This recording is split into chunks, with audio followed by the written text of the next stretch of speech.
Hello વિદ્યાર્થી મિત્રો, હું ફરી મારી ચેનલમાં તમારું હાર્દિક સ્વાગત કરું છું. આજે આપણે ધોરણ 5 નો આઈડિયલ સ્વાપોતીનો આસપાસનો પાઠ ત્રીજો જોવાનો છે. તો ફટાફટ આપણી ચેનલને લાઈક એન્ડ સબસ્ક્રાઇબ કરી નાખો અને તમારા ફ્રેન્ડને પણ શેર કરો, તેથી એ પણ એ પાઠ જોઈ શકે. ચાલો, પાઠ 3 નું નામ છે સ્વાદની પાચન શુદ્ધિ. તો કે આપણે જુદા જુદા કેટલાક સ્વાદ અનુભવી શકીએ છીએ. એમાં આવશે 6.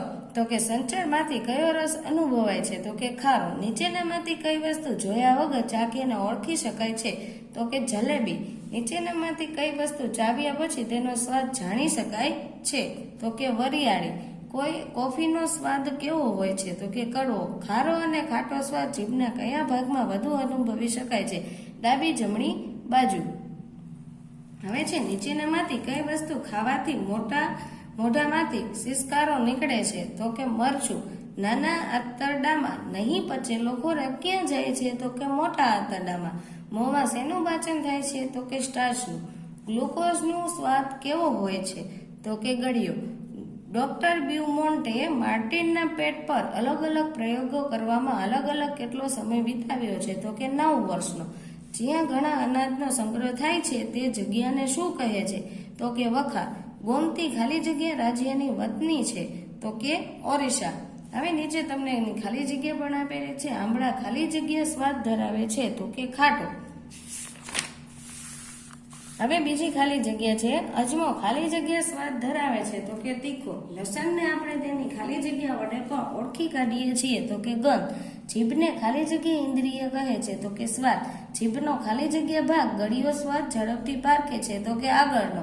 મોંમાંથી ખોરાક ખાલી જગ્યામાં જાય છે? અન્નનળી. ખાલી જગ્યામાંથી ખોરાક જઠરમાં જાય છે? તો કે અન્નનળી. ખોરાકના પાચનની શરૂઆત ખાલી જગ્યાથી થાય છે? મોંથી. ખોરાકમાં સ્ટાર્ચ ખાલી જગ્યા સ્વરૂપે રહેલો છે? તો કે ગ્લુકોઝ.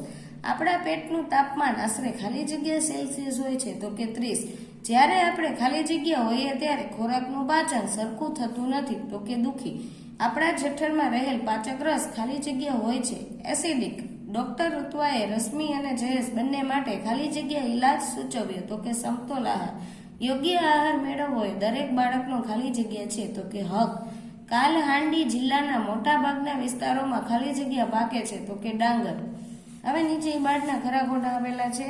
પહેલું ખરું ખોટું છે, તળેલી માછલીની સુગંધથી આંખ બંધ હોય તો પણ તેને ઓળખી શકાય? તો કે સાચું. એક જ પ્રકારના સ્વાદવાળું ભોજન દરરોજ ખાવાથી ખૂબ મજા પડે છે? ખોટું. લીંબુના રસના થોડા ટીપાથી તેનો સ્વાદ ખબર પડી જતો નથી? ખોટું. કેટલીક વસ્તુઓને ચાવ્યા વગર પણ તેમનો સ્વાદ જાણી શકાય છે? સાચું. જીભના બધા જ ભાગમાં સ્વાદ અનુભવી શકાય છે? ખોટું. જીભનો પાછળનો ભાગ કડવો અને તુરો સ્વાદ ઓળખે છે? ખોટું. જીભની નીચે કે હોઠ પર વસ્તુ મૂકવાથી તેનો સ્વાદ ઝડપથી પારખી શકાય છે? ખોટું. જીભની સપાટી પર નાના ટેકરા જેવા દાણા દાણા દેખાય છે? સાચું. આપણે ખોરાક ખૂબ ચાવીને ખાવો જોઈએ? તો કે સાચું. રોટલીના ટુકડાને 3 થી 4 વખત ચાવી ગળી જઈએ ત્યારે સ્વાદમાં કોઈ બદલાવ આવતો નથી? સાચું. પછી છે 11મું, જઠરમાંથી ખોરાક મોટા આંતરડામાં પહોંચે છે? તો કે ખોટું. આપણે 2 થી 3 દિવસ પાણી વગર રહી શકીએ છીએ? ખોટું. બજારમાં ગ્લુકોઝ માત્ર પ્રવાહી સ્વરૂપે જ મળે છે? ખોટું. હજી આ બાજુ પણ આપેલા છે. 14મું ખરું ખોટું છે, શાળામાં રાખવામાં આવતી પ્રાથમિક શાળા પેટીમાં પણ ગ્લુકોઝ રાખવામાં આવે છે? તો કે સાચું. પેટના કાણામાંથી નળી દ્વારા ખોરાક બહાર કાઢી શકાતો નથી?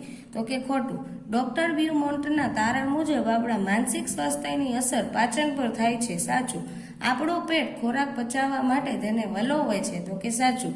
આપણા દેશના ઘણા બધા બાળકો એવા છે કે જેમને એક સમયનું જમવાનું પણ બરાબર મળતું નથી? તો કે સાચું. પછી છે એમાં 1-2 વાક્યના ઉત્તર. પેલું છે, આપણે અનુભવીએ છીએ તે સ્વાદ કયા કયા છે? તો કે આપણે જુદા જુદા 6 પ્રકારના સ્વાદ અનુભવી શકીએ છીએ: ખારો, ખાટો, તુરો, તીખો, કડવો અને ગળ્યો. આપણે આંખ બંધ કરીને કઈ કઈ વસ્તુઓ ઓળખી શકીએ છીએ? તો કે ડુંગળી, લસણ, ચા, કોફી, હલવો, ભજીયા, સફરજન, ચીકુ વગેરે. કઈ કઈ વસ્તુઓના સ્વાદ ચાવ્યા પછી જ ખબર પડે છે? તો કે વરિયાળી, જીરું, મેથી, કચુકો, અજમો વગેરેના સ્વાદ આપણે ચાવ્યા પછી જ ખબર પડે છે. લાળ રસ એટલે શું? તો કે આપણી જીભ ઉપર સતત ચીકણું પ્રવાહી રહેતું જોવા મળે છે, તેને લાળ રસ કહે છે, જે સ્વાદ પારખવામાં આપણને મદદ કરે છે.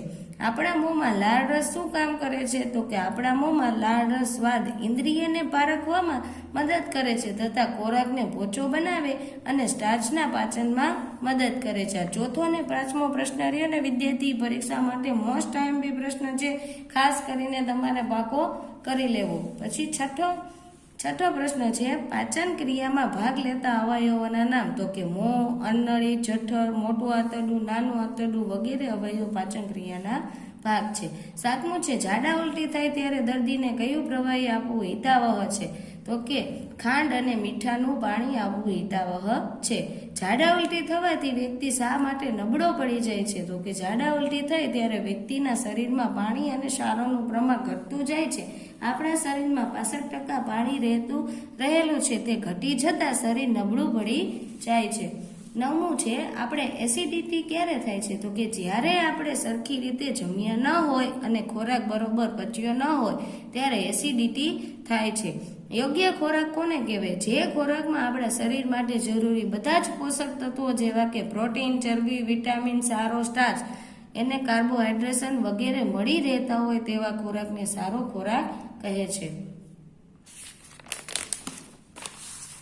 ચલો પાછળ છે 11મું, રશ્મિ પાચન 5 વર્ષની હોવા છતાં 3 વર્ષની હોય તેવી લાગે છે. શા માટે? કારણ કે તેને દિવસ દરમિયાન માત્ર થોડા ભાત કે એક રોટલી જેટલો ખોરાક પણ ક્યારેક મળતો નથી. આમ તેને પૂરતો ખોરાક ન મળતો હોવાથી તેને શરીરનો યોગ્ય વિકાસ થતો નથી. રશ્મિ આખા દિવસમાં માત્ર એક જ રોટલી કેમ ખાય છે? તો કે રશ્મિ ખૂબ જ ગરીબ પરિવારની છે, ત્યાં તેને 1 ટકનું પૂરતું ખાવાનું પણ મળવું મુશ્કેલ છે, માટે તે આખા દિવસમાં માત્ર એક જ રોટલી ખાય છે. ગોમતીને જ્યારે કોઈ કામ નથી મળતું ત્યારે તે અને તેનો પરિવાર શું ખાય છે? ગોમતીને જ્યારે કોઈ કામ નથી મળતું ત્યારે તે અને તેનો પરિવાર જંગલમાંથી વીણી લાવેલા પાંદડા અને મૂળ ખાઈને પોતાનું પેટ ભરે છે. નીચે તમને ટૂંકમાં ઉત્તર આપેલા છે, જે છાપેલા છે, જે તમે જોઈને પણ કરી શકો છો. પરીક્ષા માટે પહેલો પ્રશ્ન, પછી આ ચોથો, પાંચમો એ વધારે પૂછાય છે. ખાસ વિદ્યાર્થીઓ પાકો કરી લેવો જેથી. અને નીચે 7મો પ્રશ્ન પણ છે, એ પણ વધારે વખત આવે છે એક્ઝામમાં. હવે 8મો પ્રશ્ન, ગ્લુકોઝનો ઉપયોગ કોણ અને કેવી રીતે કરે છે? એ પણ આવે છે એક્ઝામ માટે, તો ખાસ કરી લેવું. અને મુદ્દાસરમાં ડોક્ટર બ્યુમોન્ટે પેટ પર કેવા પ્રયોગો કર્યા હતા? વધારે વખત એક્ઝામમાં આવું પૂછેલું છે, પણ છતાંય આપણે બંને પ્રશ્ન પાકા કરવા જરૂરિયાત છે. તો નીચે તમને નું જોડકું આપેલું છે, તો આપણે જોઈ. પહેલું છે એમાં ટામેટું. ટમેટાનો સ્વાદ કેવો હોય છે? તો કે ખાટું અને રસદાર. ડુંગળી કેવી હોય? તો કે મીઠી અને તીખી. ત્રીજું છે વરિયાળી, તો કે મીઠી. લવિંગનો સ્વાદ કેવો હોય? તુરું અને તીખું. હવે તમને વર્ગીકરણ આપેલું છે, એમાં ગંધ દ્વારા ઓળખી શકાય તેવી વસ્તુઓ અને ચાખીને ઓળખી શકાય તેવી. તો ગંધ દ્વારામાં આવશે ડુંગળી, લસણ, શેકેલી મકાઈ, ચા, ચીકુ, પછી લીંબુ, નારંગી, પાકી કેરી. અને પછી છે ચાખીને ઓળખી શકાય તેવી ખાંડ, મીઠું, ટામેટા, કારેલા, હળદર, લીંબુનો રસ વગેરે. ચાલો પાછળ તમને માગ્યા મુજબ આપેલું છે, જે પણ એક્ઝામમાં પૂછાય છે વધારે. તો કે ગળ્યો સ્વાદ ધરાવતી વસ્તુ, તમને જે ગળ્યો સ્વાદ આવતો હોય તે વસ્તુ તમારે અહીંયા 3 નામ આપવાના છે. ગંધથી ઓળખી શકાય તેવી, તમને જેની ગંધ વધારે આવી જતી હોય ફટાફટ તેવા નામ તમારે અહીંયા લખવાના. પછી ખાટા સ્વાદમાં મેં અહીંયા લખેલા છે લીંબુ, આંબલી, કાચી કેરી.